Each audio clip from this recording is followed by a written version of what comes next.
যদি কারোর হাতে খুন হয়, মারা যায়, এই লোকটা তার হায়াত এতটুকুই ছিল যে খুন হয়ে গেছে, নাকি আরো কিছুদিন ছিল, খুনি খুন করে বেচারাকে হায়াতটা কমাই দিছে? এর উত্তর হলো তার হায়াত অতদিনই ছিল, তার হায়াত অতদিনই ছিল। এখন প্রশ্ন হবে, তাহলে খুনির দোষটা কি?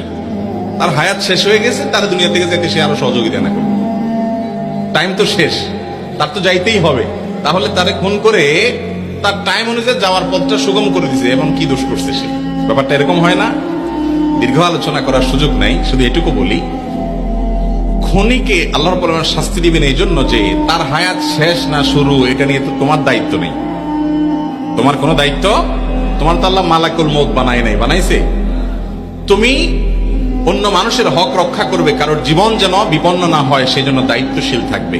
তুমি সেটা করো নাই, তোমার নিজের রাগের মাথায় হোক, ক্ষোভের মাথায় হোক, যেভাবে হোক পাপের পথ, নিষিদ্ধ পথ তুমি গিয়েছো, সেজন্য তোমার শাস্তি হবে।